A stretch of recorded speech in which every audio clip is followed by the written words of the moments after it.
मैं कंपनी में सबके लिए दोपहर के नाश्ते की खरीदारी की प्रभारी हूँ। हर इंसान का बजट 20 युआन होता है, लेकिन नई आए इंटर्न ने मुझ पर सवाल उठा दिया। 20 युआन के बजट में बस इतना सा ही सामान, इसको देखकर तो कुत्ता भी सिर हिला दे। अगर मुझे सिर्फ 5 युआन का बजट दिया जाए तो मैं गारंटी देती हूँ कि सबको पेट भरकर खिलाऊंगी। बॉस को अचानक लगा कि वह सही कह रही है और उसने खरीदारी का काम उसको सौंप दिया। उसके बाद मेरी किस्मत पलट गई। सोमवार को दोपहर 3 बजे नाश्ते का पक्का समय होता है। मैं कंपनी की एडमिन होने के नाते ध्यान से चुने हुए कटे हुए आम, अंगूर और एक 5 सितारा होटल से मंगाया हुआ केक मीटिंग के बड़े मेज पर सजा देती हूँ। मैं आते ही एक तस्वीर खींचकर दफ्तर के समूह में भेज देती हूँ। समूह में तुरंत संदेश आने शुरू हो जाते हैं। कोई कहता है आज के फल बहुत ताज़ा लग रहे हैं, कोई कहता है केक तो हमेशा से ही सबसे अच्छा है, कोई कहता है हर इंसान के 20 युआन के बजट में ऐसी गुणवत्ता लाना सच में लाजवाब है। मैं जैसे ही अपने लिए केक का एक टुकड़ा उठाने लगती हूँ, समूह में एक ऐसा संदेश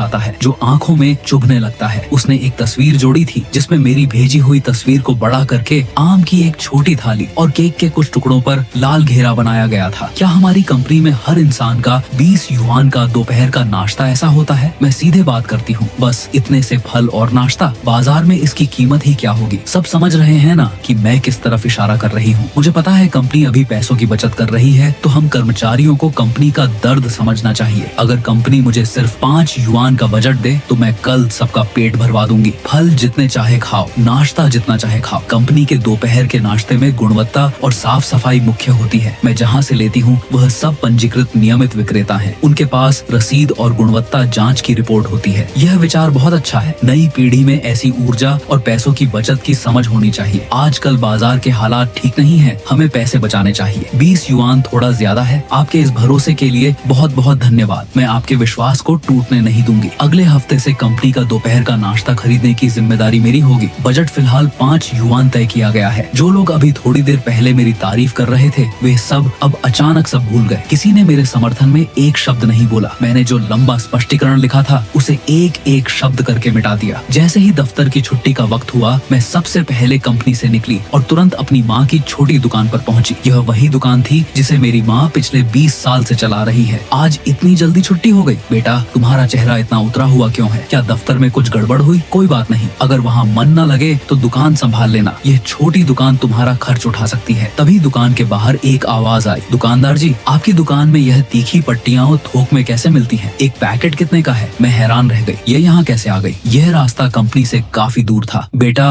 थोक में तीखी पट्टियाँ चाहिए? यह वाली 50 पैसे की एक है। अगर ज्यादा लोगे तो थोड़ा और सस्ता कर दूंगी। 50 पैसे? दुकानदार जी, आप किसको उल्लू बना रही हैं? ऐसी वाली इंटरनेट पर 9 युआन में 20 पैकेट मिलती है। हिसाब लगाओ तो एक पैकेट 50 पैसे से भी कम का पड़ता है। वह तो इंटरनेट पर छूट मिलती है बेटा। हमें दुकान का किराया और बिजली का बिल भी देना होता है। यह कीमत बहुत सही है। 30 पैसे। 30 पैसे का एक पैकेट लगाओ। मुझे पहले 100 पैकेट चाहिए। बेटा, 30 पैसे में तो मुझे नुकसान हो जाएगा। क्या नुकसान होगा? ऐसी चीजों की लागत ही कितनी होती है, मुझे मत सिखाओ। और सुनो, अगर मैं ज्यादा माल लूंगी तो आगे चलकर ये हमारी कंपनी का पक्का खरीदारी का केंद्र बन जाएगा। हमारी कंपनी में कई दसों लोग काम करते हैं। 30 पैसे में सच में नहीं हो पाएगा। सबसे कम 45 पैसे, इससे कम नहीं। अच्छा, यह ब्रेड कब खराब हो रही है? ओहो, अभी 3 दिन बचे हैं। ऐसे खराब होने के पास वाले माल को आप कितने में बेचोगी? और इन बोतलों पर तो धूल जमी हुई है। वह हमारी दुकान में ऐसे घूम रही थी जैसे कोई रानी अपने इलाके का दौरा कर रही हो। उसका एक एक शब्द घमंड से भरा था। दुकानदार जी, आप ऐसे व्यापार नहीं कर सकती। यह सामान यहाँ पड़े पड़े खराब ही होगा। इससे अच्छा है मुझे सस्ते में दे दो। मैं आपका पुराना माल साफ करवा रही हूँ। बेटा, यह सब सही सामान है, बस तारीख थोड़ी पुरानी है, ज्यादा ताज़ा नहीं है। ताज़ा नहीं है का मतलब खराब होने वाला है ना, खाकर कोई मर थोड़ी जाएगा। ऐसा कीजिए, यह खराब होने के पास वाला सारा सामान मुझे दे दीजिए और तीखी पट्टियों की कीमत 40 पैसे लगाइए। खाकर कोई मर थोड़ी जाएगा। इसकी इतनी हिम्मत कि यह ऐसा खराब सामान कंपनी के साथियों के दोपहर के नाश्ते के लिए ले जाए। माँ, कोई ग्राहक आया है क्या? जैसे ही उसने मुझे देखा उसके चेहरे पर घबराहट आ गई, पर उसने तुरंत छुपा ली। यह दुकान, क्या यह तुम्हारा घर है? हाँ, हमारी दुकान छोटी है, बड़े बाजारों जैसी चमक धमक नहीं है, पर सारा सामान कानूनी और असली है। अगर मुझे पता होता कि यह आपकी दुकान है तो मैं मोल भाव क्यों करती? बॉस ने दोपहर के नाश्ते का काम मुझे दिया है। मैं परेशान थी कि सस्ता और अच्छा सामान कहाँ मिलेगा। अब तो अच्छा हुआ मेरी माँ ने मेरी तरफ देखा, आंखों से पूछा कि क्या करना है। मैंने धीरे से सिर हिला दिया। अगले दिन दफ्तर में माहौल अजीब था। सब सोच रहे थे कि 5 युआन में आखिर क्या जादू होने वाला है। नाश्ते का वक्त होते ही 2 बड़े डिब्बे मीटिंग के कमरे में लाए गए। आइए आइए, दोपहर का नाश्ता तैयार है, कोई शर्म मत कीजिए। सभी लोग डिब्बा देखने दौड़े और देखते ही सब हैरान रह गए। डिब्बे के अंदर सस्ती और अजीब पैकिंग वाली तीखी पट्टियां भरी थी। खुली हुई सस्ती ब्रेड थी जिस पर खराब होने की तारीख धुंधली थी और स्थानीय नकली ब्रांड के रस थे जिनका रंग रसायनों जैसा लग रहा था। उसने एक पट्टी उठाकर पास वाले साथी को दी जो शर्म के मारे ना खा पा रहा था ना फेंक पा रहा था। तभी बॉस भी वहाँ आ गया और मेज देखकर उसकी आंखें सिकुड़ गईं। क्या यह तुम्हारा तैयार किया हुआ दोपहर का नाश्ता है? हाँ देखिए, बजट बिल्कुल 5 युआन से कम है और यह माल इतना ज्यादा है कि सबका पेट भर जाएगा। यह तीखी पट्टियां साफ सुथरी है ना? और यह सब बहुत तीखा है, सब लोग नहीं खा सकते। आप गलत कह रहे हैं। कंपनी हमें काम करने के पैसे देती है, ऐश करने के नहीं। खाने को मिल रहा है यही बहुत है। आप नखरे मत कीजिए, पैसों की कीमत देखिए। उन महंगे और दिखावे वाले सामान से तो यह बहुत अच्छा है। एक ने शुरू किया तो बाकी लोगों को भी मजबूरी में खाना पड़ा। जो लड़कियां रोज परहेज करती थी वह उस तेल से भरी तीखी पट्टी को डर कर देख रही थी। अगले दिन दफ्तर का नजारा देखने लायक था। बहुत से लोगों के चेहरे पर दाने निकल आए थे। शौचालय के चक्कर बढ़ गए थे और कचरे का डिब्बा तेल वाले पैकेटों से भर गया था। कल वह पट्टी खाने के बाद रात को मेरे पेट में भयानक दर्द हुआ। मेरे चेहरे पर दाने निकल आए। अब ग्राहक से कैसे मिलूंगी? वह ब्रेड बिल्कुल बेकार थी। मैंने एक टुकड़ा लेकर फेंक दी। 5 युआन में यह कचरा खिला दिया। लेकिन कोई भी यह बात खुलकर नहीं बोल पा रहा था क्योंकि उसने खुद को पैसा बचाने वाला नायक बना लिया था। उसने अपनी साप्ताहिक रिपोर्ट में लिखा कि उसने कंपनी के कितने पैसे बचाए और बॉस ने सबके सामने उसकी तारीफ की। उसके बाद उसका लालच और बढ़ गया। वह हमारी दुकान पर दोबारा आने लगी और भी सस्ता, खराब और सड़ी हुई टॉफियां और चिप्स मांगने लगी ताकि अपना मुनाफा और बढ़ा सके। मैंने माँ से कहा कि उसके सारे बिल और आवाज की रिकॉर्डिंग संभाल कर रखें। शुक्रवार को दफ्तर की छुट्टी के वक्त मेरी टीम की एक साथी ने मुझे किनारे बुलाया। एक बात बतानी है, मुझसे अब देखा नहीं जा रहा। यह जो दोपहर का नाश्ता ला रही है वह पैसे नहीं बचा रही बल्कि लोगों की जान से खेल रही है। मेरे नीचे काम करने वाली एक नई लड़की कल नाश्ता खाने के बाद से उल्टी और दस्त से परेशान है। डॉक्टर ने कहा उसे पेट का गंभीर संक्रमण हुआ है। बाकी लोगों का भी पेट खराब है। यह कहाँ से कचरा सामान ला रही है? मैं आपसे झूठ नहीं बोलूंगी, मुझे पता है वह कहाँ से लाती है। वह मेरे घर की छोटी दुकान से ही ले जाती है। उसे नहीं पता था वह मेरी दुकान है। वह जानबूझकर सबसे सस्ता और खराब होने के पास वाला माल ढूंढ कर लाती है ताकि पैसे बचा सके। कमाल है, यह लड़की कितनी गंदी है। सबकी सेहत खराब करके खुद को महान दिखा रही है। हमें बॉस को बताना होगा। अभी फायदा नहीं है। हमारे पास कोई पक्का सबूत नहीं है कि बीमारी नाश्ते से ही हुई है और अभी बॉस उसकी पैसों की बचत से बहुत खुश हैं। तो क्या करें? उसे ऐसे ही चलने दें? नहीं, बस लोगों पर नजर रखो और सबूत इकट्ठा करो। वह सिर्फ नाश्ते में नहीं कहीं और भी घपला कर रही होगी। सही कहा तुमने। और ये देखो, मैंने फोन देखा। तस्वीर थोड़ी धुंधली थी जिसमें वह एक महंगे बाजार के काउंटर पर कार्ड चला रही थी और उसके हाथ में जो बिल था उस पर हमारी कंपनी का नाम लिखा था। वह कंपनी के बचे हुए पैसों से अपने लिए लाखों का कीमती पर्स खरीद रही थी। सोमवार सुबह जैसे ही मैं दफ्तर पहुंची, माहौल पहले से ही गर्म था। कुछ लड़कियां उसकी सीट की तरफ देखकर आपस में धीरे धीरे बातें कर रही थी। आज वह नई महंगी पोशाक पहनकर आई थी और उसके मेज पर एक चमकदार कीमती पर्स रखा हुआ था। देखो मेरा नया पर्स कैसा है। मेरे प्रेमी ने जबरदस्ती दिला दिया। मैंने बहुत मना किया लेकिन वह माना ही नहीं। तुम्हारा प्रेमी तो बहुत अमीर लगता है। यह पर्स बहुत महंगा होगा ना? कुछ खास नहीं, बस कुछ 1000 युआन का है। उसने कहा मैं इतनी मेहनत करती हूँ इसलिए मुझे उपहार देना चाहता था। वाह, पर्स तो बहुत अच्छा है लेकिन तुम्हारा प्रेमी भी कमाल का है। कंपनी के पैसों से इतना महंगा उपहार दिला दिया और उसे जरा भी फर्क नहीं पड़ा। यह क्या बकवास है? यह पर्स मेरे प्रेमी ने अपने पैसों से खरीदा है। अच्छा, लेकिन पिछले हफ्ते मैंने इसी बाजार में तुम्हारे जैसी दिखने वाली लड़की को काउंटर पर कार्ड चलाते देखा था और बिल पर हमारी कंपनी का नाम लिखा था। क्या मेरी आंखों ने गलत देखा? यह सुनते ही उसका चेहरा एकदम बदल गया। उसकी आवाज कांपने लगी। तुम झूठ बोल रही हो, वह मैं नहीं थी। तुम्हारी हिम्मत कैसे हुई मुझ पर ऐसा इल्जाम लगाने की? पूरा दफ्तर अब हमारी तरफ देखने लगा था। तभी बॉस भी अपने केबिन से बाहर आ गया। यहाँ क्या हो रहा है? ये काम का समय है। मुझ पर झूठा आरोप लगाया जा रहा है कि मैंने कंपनी के पैसों से पर्स खरीदा है। मैंने तो बस वही कहा जो मैंने देखा। अगर मैंने गलत देखा हो तो फिर इतना घबराने की क्या जरूरत है? इतना सुनते ही दफ्तर में मौजूद लोगों की नजरें बदलने लगी। अब सबकी आंखों में शक साफ दिखाई दे रहा था। उसने जल्दी से अपना पर्स मेज के नीचे छुपा दिया। शाम होते ही समूह में उसका नया संदेश आया। इस शुक्रवार मैं सबको ऐसा दोपहर का नाश्ता खिलाऊंगी जो आज तक किसी ने नहीं देखा होगा। बाहर का मांस, ऊंचे दर्जे का खाना और ढेर सारी चीजें, वह भी सिर्फ 5 युआन के अंदर। शुक्रवार दोपहर 2:30 बजे मीटिंग का कमरा पूरी तरह सज चुका था। मेज पर मांस, अंडे, फल और तरह तरह के डिब्बे रखे हुए थे। पिछली बार के खराब नाश्ते के बाद लोग इस बार सच में अच्छे खाने की उम्मीद कर रहे थे। 3 बजते ही सब लोग खाने पर टूट पड़े। मैंने जैसे ही एक मांस का पैकेट उठाया, मेरी भौहें सिकुड़ गईं। उसकी खराब होने की तारीख को खुरच कर मिटाया गया था और सिर्फ 1 हफ्ता बाकी था। फलों में भी हल्की सड़ी हुई बदबू आ रही थी लेकिन भूख के मारे किसी ने ध्यान नहीं दिया। लोग खाते रहे और बॉस भी उसकी तारीफ करता रहा। फिर अचानक 4:30 बजे मेरे सामने बैठे एक साथी का चेहरा सफेद पड़ गया। उसने पेट पकड़ लिया और लड़खड़ाते हुए शौचालय की तरफ भागा। मेरा पेट, बहुत दर्द हो रहा है, मुझे उल्टी आ रही है। कुछ ही मिनटों में पूरे दफ्तर में अफरा तफरी मच गई। आधे से ज्यादा लोग पेट पकड़कर बैठ गए। कोई उल्टियां कर रहा था, कोई शौचालय की तरफ भाग रहा था। बाहर लंबी लाइन लग गई। आखिरकार एम्बुलेंस बुलानी पड़ी। बॉस समेत कई लोगों को अस्पताल ले जाया गया। जांच के बाद डॉक्टर ने साफ कह दिया, यह सामूहिक भोजन विषाक्तता थी। दफ्तर लौटते होते ही उसने अचानक मेरी तरफ उंगली उठा दी। यह सब इसने किया है, यह सामान इसकी माँ की दुकान का है। इसने और इसकी माँ ने मिलकर मुझे फंसाने के लिए खराब माल दिया। क्या यह सच है? यह सामान तुम्हारे घर से आया था? हाँ, यह सामान हमारी दुकान से खरीदा गया था। देखा आपने, इसने खुद मान लिया। इससे अस्पताल का सारा खर्च वसूल कीजिए। लेकिन यह कहना कि मैंने जानबूझकर खराब सामान दिया, यह झूठ है और मेरे पास इसका सबूत भी है। मैं सीधे मीटिंग रूम के प्रोजेक्टर के पास गई और अपना लैपटॉप जोड़ दिया। अगले ही पल स्क्रीन पर हमारी दुकान का साफ सीसीटीवी चलने लगा। दुकानदार जी, यह फटी हुई पैकिंग वाला मांस सस्ता लगा दो। खराब होने की तारीख पास है तो क्या हुआ, खाकर कोई मर थोड़ी जाएगा, पैसा बचना चाहिए। वीडियो खत्म होते ही पूरा दफ्तर सन्न रह गया। उसका चेहरा एकदम उतर चुका था। मैंने दुकान के सारे बिल और रिकॉर्डिंग संभाल कर रखे हैं। इसका बजट 5 युआन था, लेकिन इसने हर इंसान पर 1.5 युआन से भी कम खर्च किया। बाकी पैसे कहाँ गए, यह भी देख लीजिए। फिर मैंने वह तस्वीर और असली बिल स्क्रीन पर बड़ा करके दिखा दिया, जिसमें वह महंगा पर्स खरीद रही थी। कंपनी के दोपहर के नाश्ते के पैसे चुराकर इसने अपने लिए 10,000 युआन का पर्स खरीदा। यही है इसके पैसे बचाने वाले नाटक का सच। दफ्तर में गुस्से की आवाजें गूंज उठी। इसने हम सबको बेवकूफ बनाया, खराब खाना खिलाकर खुद मजे कर रही थी। यह अपराध है। इसने लोगों को अस्पताल पहुंचा दिया। तुरंत कानूनी टीम को बुलाओ, इस पर धोखाधड़ी और चोरी का मामला दर्ज करो। अभी के अभी इसे बाहर निकालो और पुलिस के हवाले करो। कुछ ही देर बाद पुलिस दफ्तर पहुंच गई और उसे सबके सामने पकड़ कर ले गई। जाते वक्त भी वह लगातार चिल्ला रही थी कि उसे फंसाया गया है, लेकिन अब कोई उसकी बात सुनने को तैयार नहीं था, क्योंकि यह उसका पहला अपराध था और उसके परिवार ने कुछ हर्जाना भर दिया था। इसलिए शुरुआत में उसे जमानत मिल गई, लेकिन बाहर आते ही उसने फिर से गंदगी शुरू कर दी। उसने नकली खातों से इंटरनेट पर हमारी दुकान को बदनाम करना शुरू कर दिया।